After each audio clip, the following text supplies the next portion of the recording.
ഭാരതത്തിലെ ജവാന്മാർ തോളോട് തോൾ ചേർന്നുകൊണ്ട് ഈ നാട്ടിലെ 125 കോടി ജനങ്ങൾ ആ ജനങ്ങളുടെ ദേശഭക്തിയാൽ പ്രേരിതമായിട്ടുള്ള അങ്ങനെയുള്ള ഒരു സാഹചര്യത്തെയാണ് പ്രതീക്ഷിക്കുന്നത്. ഈ നാടിന്റെ ഉയർച്ചയ്ക്ക് വേണ്ടി, ഈ നാടിന്റെ ഉജ്ജ്വലമായിട്ടുള്ള ഭാവി, ആ ഭാവി രചിക്കാനായിട്ട് അതിനു വേണ്ടിയിട്ടുള്ള പരിശ്രമങ്ങൾ, ആ പരിശ്രമങ്ങളെയാണ് ഈ നാട് പ്രതീക്ഷിക്കുന്നത്.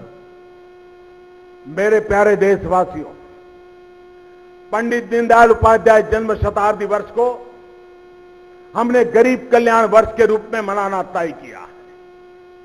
हमारी सभी प्रयासों का केंद्र बिंदु हमारा देश का गरीब हो, हमारा गरीब एम्पावर हो, गरीबी के खिलाफ लड़ाई लड़ने के लिए एक बहुत बड़ी ताकत निर्माण हो, उस दिशा में हम आगे बढ़ रहे हैं।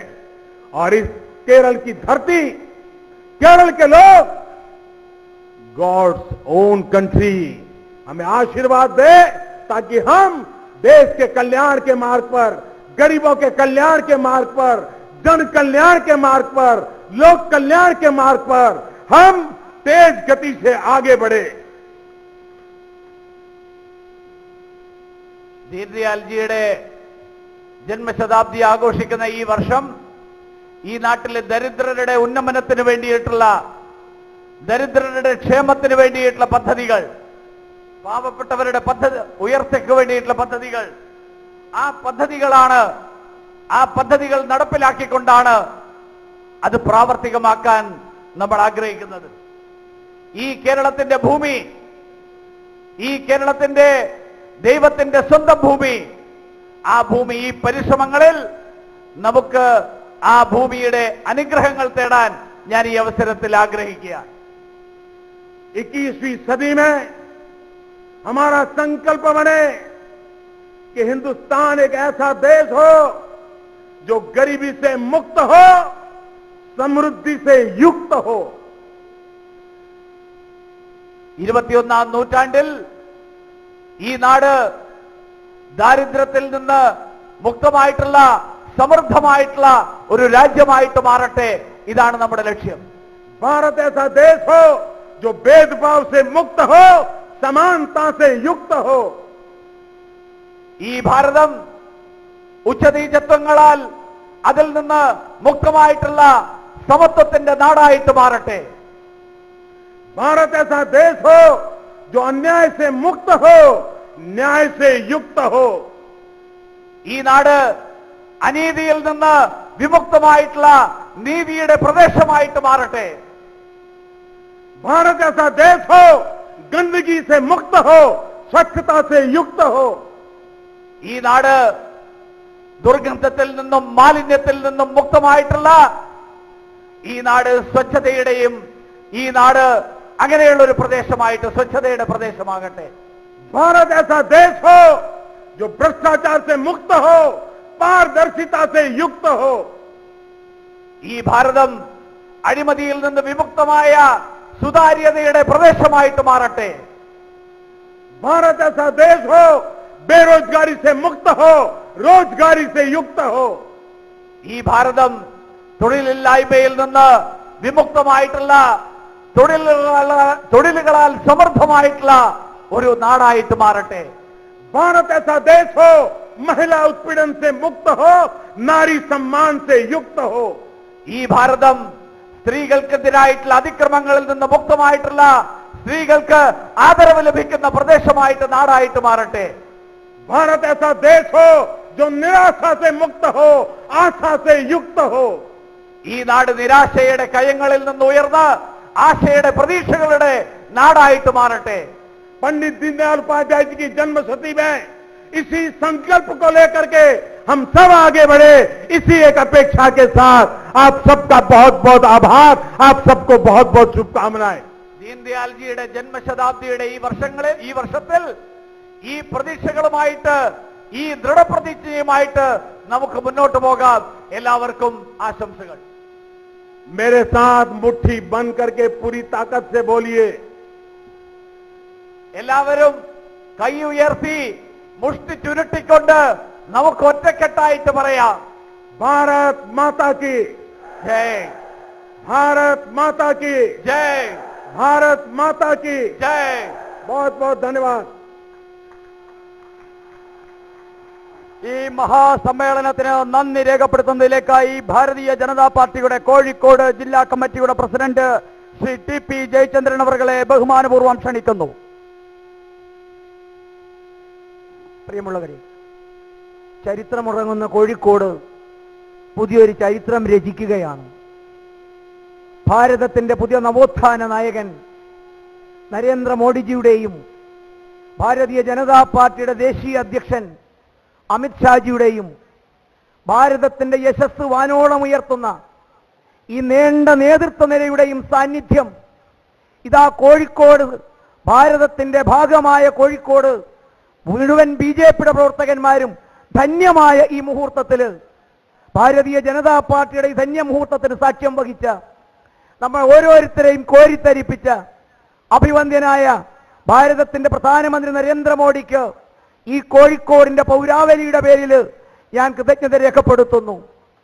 അതോടൊപ്പം ഭാരതത്തിന്റെ രാഷ്ട്രീയ ചിത്രം മാറ്റിമറിക്കുന്ന BJPയുടെ ദേശീയ അധ്യക്ഷൻ അമിത്ഷാജിക്ക് കോഴിക്കോട് പൗരാവലിയുടെ പേരിൽ, ഈ മുഴുവൻ ജനസഞ്ചയത്തിന്റെയും പേരിൽ ഞാൻ ഹർദ്ദമായ കൃതജ്ഞത രേഖപ്പെടുത്തുന്നു. ഭാരതീയ ജനസംഘത്തിന്റെയും BJPയുടെയും ഒക്കെ ഏറെക്കാലത്തെ ചുക്കാൻ പിടിച്ച ആദരണീയനായ ലാൽകൃഷ്ണ അഡ്വാനി, മുരളി മനോഹർ ജോഷി, ഈ നീണ്ട നേതൃത്വ നിരക്ക് ഞാൻ ഓരോരുത്തരെയും പേരെടുത്തു പറയുന്നില്ല.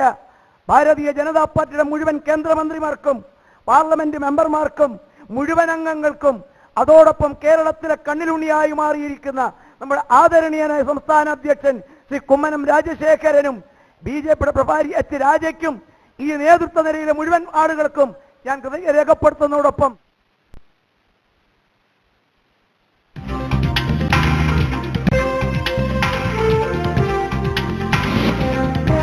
કેન્દ્રીય મંત્રી વેંકૈયા નાયડુનું મોટું નિવેદન, કહ્યું અદાણી અને અંબાણી કોંગ્રેસના રાજમાં મોટા થયા.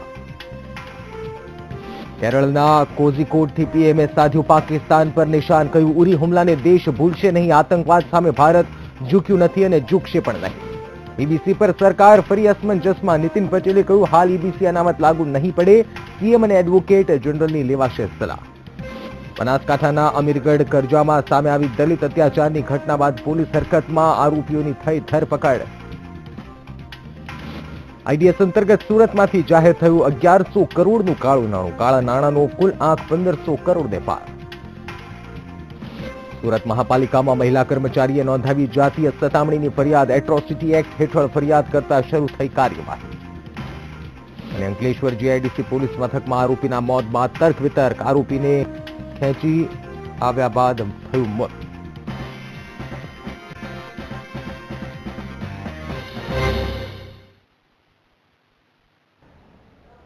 નમસ્કાર, હું નિશિત. બુલેટિનની શરૂઆત કરીએ મહત્વપૂર્ણ સમાચારથી. કેરળમાં પ્રધાનમંત્રી નરેન્દ્ર મોદીએ સભાને સંબોધન કરી પાકિસ્તાનને જડબાતોડ જવાબ આપ્યો છે. ઉરી હુમલા બાદ મોદીએ પાકિસ્તાનને સ્પષ્ટ શબ્દોમાં જવાબ આપી દીધો છે.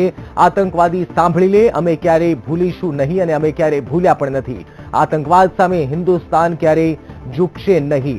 સ્પષ્ટ શબ્દોમાં વડાપ્રધાને કેરળમાં જે સંબોધન કરી રહ્યા હતા તેમાં પાકિસ્તાનને સીધો જવાબ આપ્યો.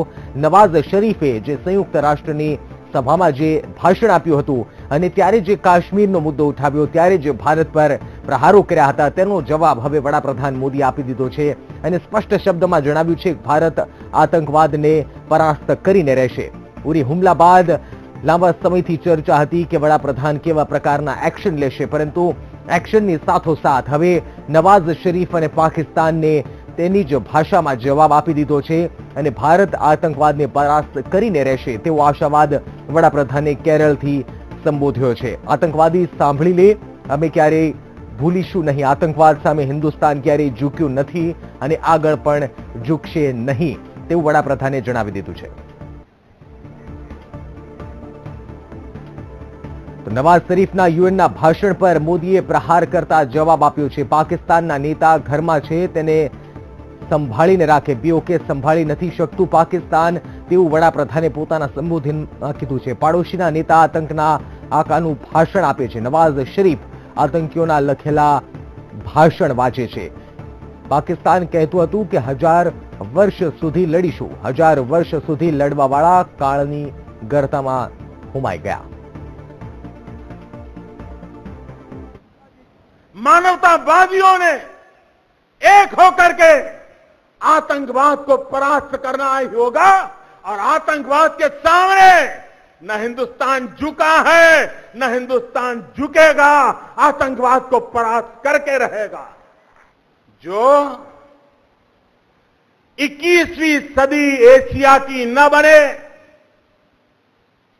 पूरा एशिया रक्त रंजित हो, पूरा एशिया आतंकवाद की चपेट में आ जाए, खून खराबा हो, निर्दोष लोग मौत के घाट उतार दिए जाए, उसके षड्यंत्र करने में पूरी तरह लगा हुआ है. एशिया के अंदर जहां जहां आतंकवाद की घटनाएं घट रही हैं, हर देश एक ही देश को गुनहगार मानता है. सवाल सिर्फ भारत का नहीं है, यही एक देश है जो चारों तरफ आतंकवाद को एक्सपोर्ट करने में लगा हुआ है. अफगानिस्तान हो, बांग्लादेश हो, अड़ोस पड़ोस के और देश हो, सब दूर. और आपने देखा होगा दुनिया में जब भी आतंकवाद की घटनाओं की खबर आती है तो थोड़े दिन में यह भी खबर आती है कि आतंकवादी या तो इस देश से गया था या तो आतंकवादी घटना करने के बाद ओसामा बिन लादेन की तरह उस देश में आकर के बसा था, वही उसका आश्रय स्थान बना था.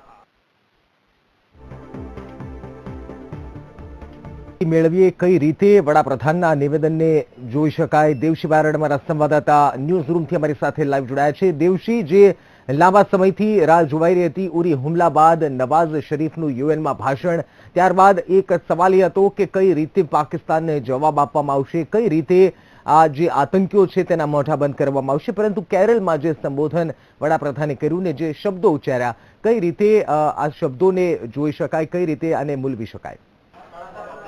જી નિશ્ચિત, આજે વડાપ્રધાન નરેન્દ્ર મોદીનું જે ભાષણ છે એ ખૂબ મહત્વનું ભાષણ છે.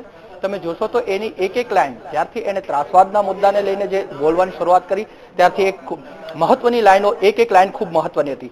એની પહેલાની વાત કરી દઈએ તો ઉરી હુમલા બાદ વડાપ્રધાન નરેન્દ્ર મોદી સામાન્ય રીતે મૌન રહ્યા હતા. ક્યાંય પણ પબ્લિક મિટિંગની અંદર એ પ્રકારના કોઈ પબ્લિક મિટિંગમાં આવ્યા નહોતા. બીજું કે ટ્વીટ કરીને દરેક વાતનો જવાબ આપતા હોય છે. ત્યારે એનું ટ્વિટર એકાઉન્ટ છે, એ ટ્વિટર એકાઉન્ટ પણ ઉરી હુમલાને લઈને એની જે સહાનુભૂતિ હતી સૈનિકો પ્રત્યેની, ત્યારબાદ એક પણ શબ્દ ના બોલા.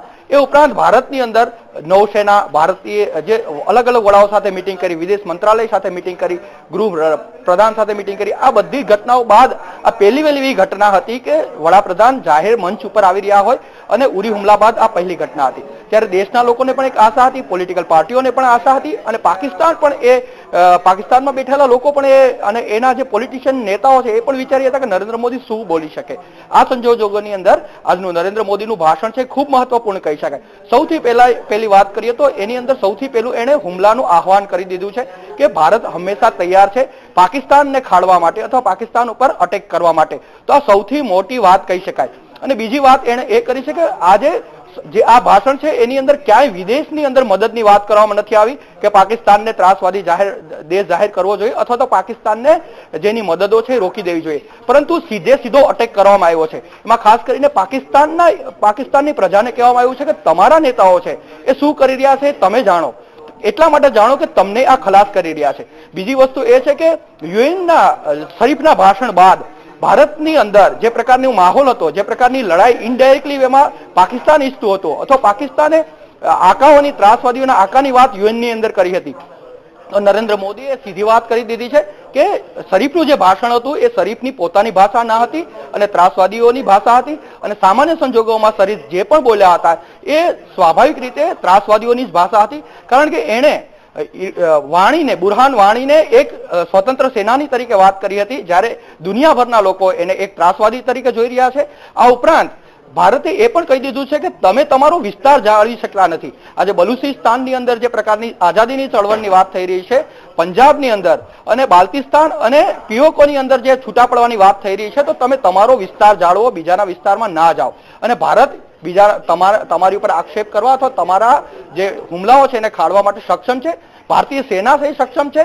અને બીજી વાત એ પણ કરી કે 1972 ની અંદર જ્યારે પશ્ચિમ પાકિસ્તાન તરીકે બાંગ્લાદેશ ઓળખાતું હતું, એની ઉપર અટેક કરીને ભારતે જ્યારે એને અલગ કરી દીધું અને એ પણ એને યાદ અપાવી દીધું કે ભારત એ સક્ષમ છે પાકિસ્તાનના ટુકડા કરવા માટે પણ. તો આખી વાતની અંદર એમ કહી શકાય કે સીધી વાત હતી, પાકિસ્તાનની પ્રજાને સીધી વાત કરી દેવામાં આવી હતી, પાકિસ્તાનના નેતાઓને. જો એક એંગલથી જોઈએ તો 100% પાકિસ્તાનને એને જવાબ આપી દીધો છે, પરંતુ આવનારા સમયમાં હજી કેવા જવાબ આપે છે એ તો જોવાનું રહેશે. બિલકુલ દેવશ્રી, ધન્યવાદ જાણકારી માટે.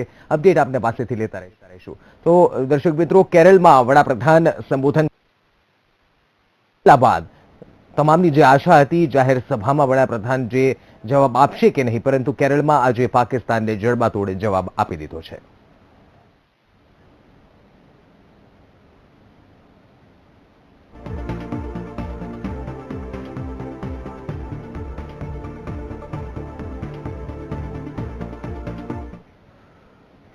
આ તરફ કેરળના કોઝિકોડ ખાતે કેન્દ્રીય મંત્રી વેંકૈયા નાયડુનું અસામાન્ય નિવેદન આપીને કહ્યું કે અદાણી અને અંબાણી કોંગ્રેસનું ફરજંદ છે. બંનેનો વિકાસ કોંગ્રેસના રાજમાં થયો છે. पार्लियामेंट में बोलते अदानी अदानी अंबानी नरेंद्र मोदी हाय हाय. मैंने एक दिन कहा ये अदानी अंबानी आपका मेहरबानी है, कांग्रेस का मेहरबानी है. Adani and Ambani were born in the Congress role. They have grown in the Congress role. And these Congress people, what audacity they got, though criticize the BJP. As far as the BJP is concerned, as I told you, our target is village, our target is Kisan, our target is woman, our target is labor, our target is youth. We want the utthana of those people.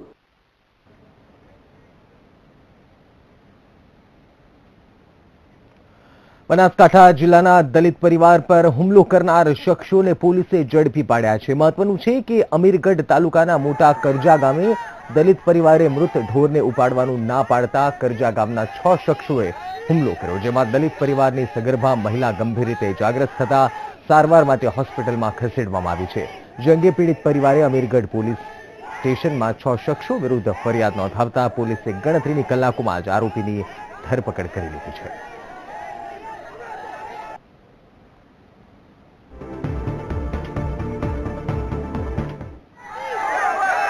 અમારા ગામની અંદર દરબારો રહે છે, એમના ઘરે કોઈ ઢોર મરી ગયું છે તો મને કેવા આવેલા, મારે કોઈ એમની જોડે લેવા રિસ્પોટ નહોતો. એ મારા ભાઈના ઘરે ગયા હતા, મારે એમનાથી કંઈ લેવા નહોતું. તો તે છતાં મેં મારા ભાઈને ફોન કરીને કીધેલું તો વાત કરી, તે છતાં એ બટવરસિંહ બાબરસિંહ ના મોલેલો ઠાકોર અને ગાળું બોલવા માંડ્યા અને બીજા લોકો મારા વસ્તીવાળી સમજાને મોકલી દીધો પાછો. અને પાછો ગેરકાયદેસર મંડળી હતી અને એના આખા કુટુંબને લઈને 15 થી 20 માણસો બહેરા લઈને આવ્યો અને અમારા આખા કુટુંબને બહાર ખેંચી ખેંચી માર્યું. અને મારા નાના છોકરા ત્યારે મને વહુને 5 મહિનો ઘર છે, હાલ પ્રેગ્નેન્ટ છે, એને લાત મારી તો એ 2 ફોન થઈ ગઈ અને સિરિયસ છે, હાલ દવાખાનામાં દાખલ છે અને ડોક્ટરો પણ છૂટી પડેલ છે. તો આ ઘટના બાદ વીટીવી દ્વારા પણ તંત્રની કામગીરી સામે પણ કેટલાક સવાલો ઉભા થયા છે, જેમાં પહેલો સવાલ એ છે કે આખરે ક્યારે અટકશે દલિતો પર આ પ્રકારના હુમલા? પોલીસ માત્ર રક્ષણ આપીને જ માને છે સંતોષ? કેમ પોલીસ હુમલાઓને અટકાવી નથી શકતી? હુમલામાં કોઈએ જીવ ગુમાવ્યો હોત તો જવાબદાર કોણ? આ સહિતના કેટલાય સવાલો તંત્ર સામે ઉઠી રહ્યા છે. તો અમીરગઢમાં દલિતો પર થયેલા હુમલા મામલે કોંગ્રેસે રાજ્ય સરકાર પર નિશાન તાક્યું છે અને ભાજપની માનસિકતા દલિત વિરોધી હોવાનું કોંગ્રેસના નેતાઓનું કહેવું છે. અને ત્યારબાદ અમીરગઢમાં અને તેમાં પણ સગર્ભા મહિલા ઉપર અત્યાચાર થાય. મને એમ લાગે છે કે ગાંધી સરદારના ગુજરાત માટે આ ઘણી જ ગંભીર સ્થિતિનું નિર્માણ છે. ભારતીય જનતા પાર્ટીના શાસનમાં બુટલેગરો બેફામ છે, પ્રજા પરેશાન છે, દલિતો ઉપર જે રીતના અત્યાચાર વધી રહ્યા છે તેના માટે ભારતીય જનતા પાર્ટીની સરકારે ગંભીર બનવાની જરૂર છે. ભાજપ સરકારની દલિત વિરોધી માનસિકતાના લીધે આજે ગુજરાતમાં ઠેર ઠેર દલિતો પર અત્યાચાર થાય છે. દલિતો આક્રોશને અજંપો વ્યક્ત કરે અને સરકાર કુંભકર્ણની નિંદ્રામાં સૂતી છે. કાનૂની રીતે અને સંવિધાનમાં પણ જે જોગવાઈ છે તેનું પણ ભારતીય જનતા પાર્ટી સરકાર આંખ આડા કાન કરી રહી છે. અમીરગઢની ઘટનાએ સમગ્ર ગુજરાત માટે ચિંતા કરનારી છે. તાત્કાલિકપણે તેના સુપ્રીમ કોર્ટના આદેશ બાદ રાજ્ય સરકાર બચાવવામાં આવી છે. રાજ્ય સરકારે ઈબીસી મામલે અગાઉ કરેલ પરિપત્રને રદ કર્યો છે અને નવો પરિપત્ર જાહેર કરવાની વાત કરી છે. શું છે સમગ્ર મામલો, આવો જોઈએ.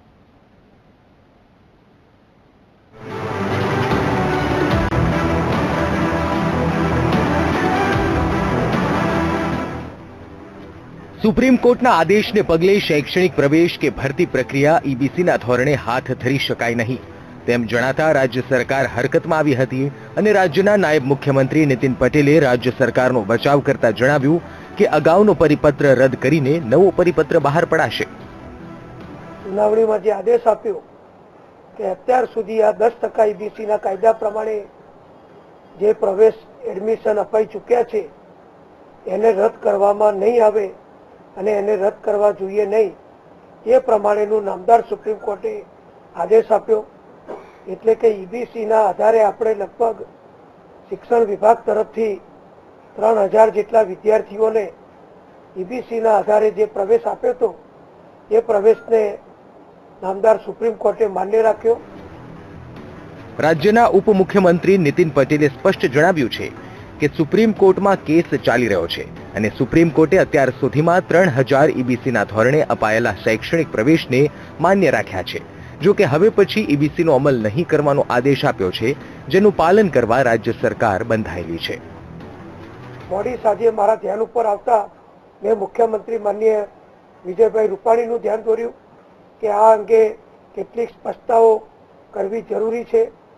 સુપ્રીમ કોર્ટના આદેશની આપણી કોઈ જાતની એની અવહેલના ન થાય, સુપ્રીમ કોર્ટના આદેશ પ્રમાણે કાર્યવાહી પણ થાય, જે ભરતીઓ કરવાની છે એ ભરતી પ્રક્રિયા પણ સરળતાથી ચાલુ રહે અને ઈબીસીના વિદ્યાર્થીઓને કોઈ તકલીફ ના પડે, કોઈ અન્યાય ન થાય અને એ ભરતી પ્રક્રિયામાંથી બાકાત ના રહી જાય, એ માટે વધુ સમય વિચારણા કરવો થોડો જરૂરી છે. કેટલાક મુદ્દાઓ અંગે સ્પષ્ટતા કરવી જરૂરી છે. એટલે મારી વિનંતીને ધ્યાનમાં રાખી મુખ્યમંત્રીશ્રીએ રાત્રે જ અગાઉ જે જીએડીએ જે પરિપત્ર કર્યો હતો એને રાત્રે મુલતવી રાખવાનો અને મૂળ અસરથી રદ કરવાનો આદેશ આપ્યો છે. આગામી દિવસોમાં રાજ્યમાં 60,000 જેટલી ભરતી યોજાવાની છે, ત્યારે સરકારે ઈબીસીના ઉમેદવારોને નુકસાન ન થાય તે માટે રસ્તો કાઢવા સરકારે પ્રયાસો શરૂ કર્યા છે. ત્યારે હવે જોવું રહ્યું કે ઈબીસીના ઉમેદવારોને કેટલો અને કેવા પ્રકારનો લાભ થાય છે. Bureau report, VTV news, Gandhinagar. મુખ્યમંત્રી વિજય રૂપાણીએ યોજેલો ટ્વિટર ટાઉન હોલ કાર્યક્રમ સફળ તો ન થયો, પરંતુ ઉલટું સરકાર સામે આ મામલે ટીકાઓ થવા લાગી છે. મુખ્યમંત્રીના ટ્વિટર ટાઉન હોલ કાર્યક્રમની જાહેરાત બાદ સીએમના ટ્વિટર પર સવાલોનો મારો થયો, જેમાં તેમને ભ્રષ્ટાચાર, હપ્તાખોરી, ફિક્સ પગાર તથા દારૂબંધીને લગતા અનેક સવાલો પૂછવામાં આવ્યા, પરંતુ આ તમામ સવાલોના જવાબો લગભગ એક સરખા જ મળ્યા અને ત્યારબાદ સીએમનું ટ્વિટર મૌન થઈ ગયું. સીએમઓ તરફથી જે જવાબો આપવામાં આવ્યા તેમાંથી મોટા ભાગના જવાબો એક જ પ્રકારના અને સરખી લાઈનના રહ્યા કે ટૂંક સમયમાં સીએમ તેમનો જવાબ આપશે, પરંતુ એ સવાલોના યોગ્ય જવાબ હજુ લોકોને મળ્યા નથી.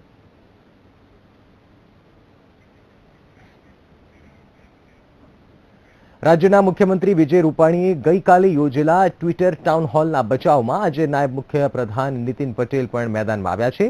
નાયબ મુખ્યપ્રધાન નીતિન પટેલે વિજય રૂપાણી અને ભાજપ સરકારની પ્રશંસા કરીને ટ્વિટર ટાઉન હોલના કાર્યક્રમને આવકાર આપ્યો હતો. જો કે કોંગ્રેસની ટીકાઓને તેઓએ ગંભીરતાપૂર્વક ન લઈ કોંગ્રેસ વિરોધ કરવામાં જ માનતી હોવાનો રાગ આલાપ્યો હતો.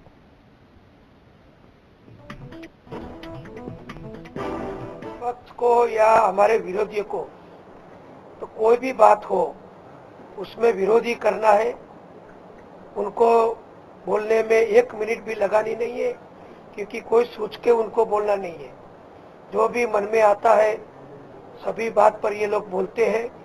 गुजरात के हित में, गुजरात की प्रजा के हित में, गुजरात के विकास के लिए या गुजरात की समृद्धि के लिए या पूरी दुनिया में गुजरात की जो छवि आगे बढ़ रही है प्रोग्रेसिव स्टेट की, उसमें बढ़ोतरी करने के लिए उसके पास कोई समय नहीं है. ટેકનોલોજીનો જમાનાનો ઉપયોગ કરે એ ખોટું નથી, આવકારદાયક બાબત, પણ અત્યારે પરિસ્થિતિ એવી છે કે તમામ નિર્ણયો દિલ્હીથી થાય. અહીંયા રેગ્યુલેટ મોડ છે, એટલે આ ઓટો મોડનો જવાબ પણ જો જ્યાં લગી દિલ્હીથી કોઈ જવાબ ન આવે ત્યાં લગી આ રેગ્યુલેટ મોડનો જ જવાબ વંચાવવા મળશે. એટલે ગુજરાતના નવજવાનોને જે ફિક્સ મોડેલનું આપ્યું છે એ મોદી મોડેલ છે, એટલે રેગ્યુલેટ કરેલો જવાબ જ અત્યારે બધા નવજવાનોને મળી રહ્યો છે. રાજ્યમાં શિક્ષણનું સ્તર કથળતું જઈ રહ્યું છે, ત્યારે સંસ્કારી નગરી વડોદરામાં સરકારી શાળામાં વિદ્યાર્થીઓની સંખ્યા ઘટી રહી છે અને ગ્રામ્ય વિસ્તારોમાં પણ વિદ્યાર્થીઓ ખાનગી શાળા તરફ વળ્યા છે. ત્યારે આવી સ્થિતિમાં વિદ્યાર્થીઓનું પણ ભાવિ જોખમાયું છે.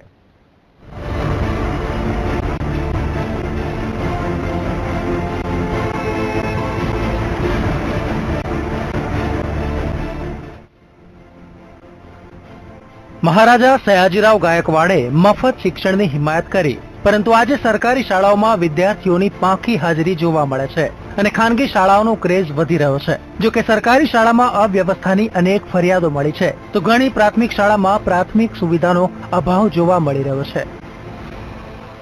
વડોદરા શહેરમાં જેટલી સરકારી શાળાઓ છે એમાં તો પહેલા પ્રાથમિક સુવિધાનો અભાવ છે એ સ્પષ્ટ થયું છે. શૌચાલયની વ્યવસ્થા નથી, પીવાના પાણીની વ્યવસ્થા નથી, ઘણી જગ્યાએ તો પીવાના પાણીની લાઈનો નથી, જેના કારણે ફાયર બ્રિગેડમાંથી પાણી મેળવવું પડે છે અને બાળકોને પાણી પીવડાવવું પડે છે. એનું કારણ એ છે કે આ ખાનગી વાળા એની દેખરેખ સારી રાખે છે, સરકારીમાં કોઈ જાતની દેખરેખ રહેતી નથી. બસ એનો ટાઈમ થાય એટલે બનાવવાનો, ટાઈમ થાય એટલે જતું રહેવાનું. તો આ તરફ વડોદરા શહેર અને જિલ્લામાં શાળાની સંખ્યા અને વિદ્યાર્થીઓની સંખ્યાની જો વાત કરવામાં આવે તો શહેરમાં સરકારી શાળાઓ 106 જેટલી છે, જેમાં 36,336 વિદ્યાર્થીઓની સંખ્યા છે. તો જિલ્લાની સરકારી શાળાઓની સંખ્યાની જો વાત કરીએ તો તે 1,067 અને વિદ્યાર્થીઓની સંખ્યા 1,44,978 છે. શહેરમાં 504 ખાનગી શાળાઓ આવેલી છે, જેમાં 1,86,486 વિદ્યાર્થીઓ અભ્યાસ કરે છે. તો જિલ્લામાં 195 ખાનગી શાળાઓ છે, જેમાં 67,669 વિદ્યાર્થીઓ અભ્યાસ કરી રહ્યા છે. ઘરે જઈને વિદ્યાર્થીઓ વધુ શાળામાં આવે એવા પ્રયત્નો અમે કરીએ છીએ. સાથે સાથે વિદ્યાર્થી સંખ્યા ઘટવાનું કારણ એ પણ છે કે નજીકના વિસ્તારમાં જે નોન ગ્રાન્ટેડ શાળાઓ વધુ આપે છે, એના કારણે પણ આપણી સમિતિની શાળાઓમાં બાળકોની સંખ્યા ઘટે છે. ઉપરાંત જ્યાં ડેમોલિશનનું કામગીરી ચાલતી હોય તો એ એરિયામાંથી બીજા એરિયામાં જે સ્થળાંતર થાય છે એના કારણે પણ એ શાળામાં વિદ્યાર્થીની સંખ્યા ઘટે છે. એક તરફ સરકારી શાળાઓની અવ્યવસ્થા વિદ્યાર્થીઓમાં ભાવિ રૂંધાઈ રહ્યું છે, તો બીજી બાજુ ખાનગી શાળા મોંઘી બની રહી છે. ત્યારે સરકારી શાળા પણ ક્યારે સુવિધાયુક્ત બનશે તેની વિદ્યાર્થીઓ રાહ જોઈ રહ્યા છે. Manu Chavda, VTV news, Vadodara. એક તરફ મોદી સરકાર ઝીરો બેલેન્સ એકાઉન્ટની જાહેરાતો કરે છે, બીજી તરફ કેટલીક બેંકો દ્વારા આ આદેશનો અનાદર કરી ખુલ્લેઆમ લૂંટ ચલાવાઈ રહી છે. શું છે આ મામલો? જોઈએ એક રિપોર્ટ.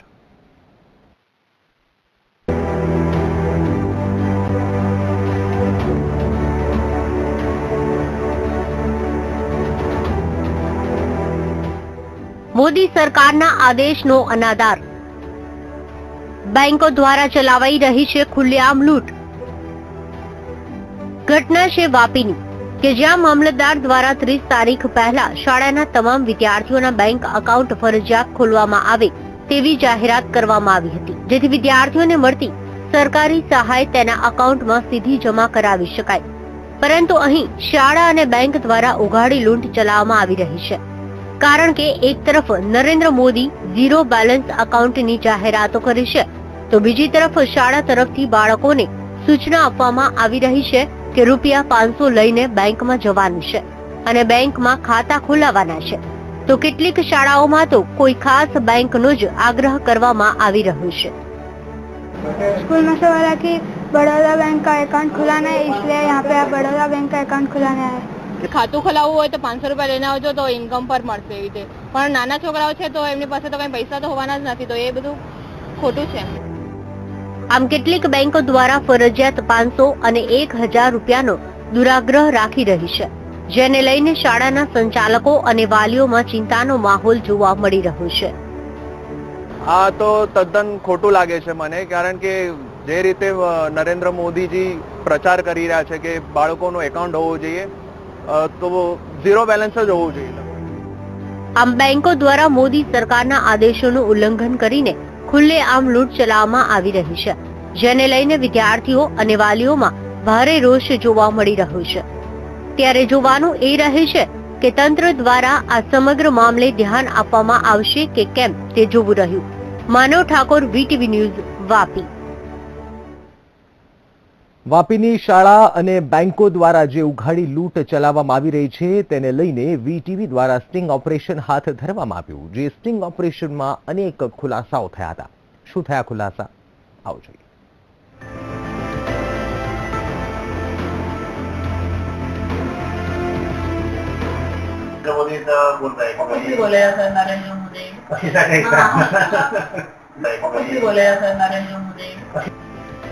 સાંભળ્યું ને કે આંધ્ર બેંકના મેનેજર શું કહી રહ્યા છે? તેમનું કહેવું છે કે મોદી તો બોલ્યા કરે. આ સાથે જ તેમણે VTV દ્વારા એવો સવાલ કર્યો છે કે ઝીરો બેલેન્સથી અકાઉન્ટ ખુલશે, ત્યારે મેનેજરે કંઈક આવો જ જવાબ આપ્યો હતો. हमारा जो ब्रांचेस है सर 500 रुपए हम लोग में जीरो में नहीं खुलेगा नहीं हमारा जो ब्रांचेस है सर 500 रुपए हम लोग में जीरो में नहीं खुलेगा नहीं. જો કે VTVએ પોતાની ઓળખ આપતા મહિલા બેંક મેનેજર કંઈક આમ ખુરશી છોડીને ભાગ્યા હતા.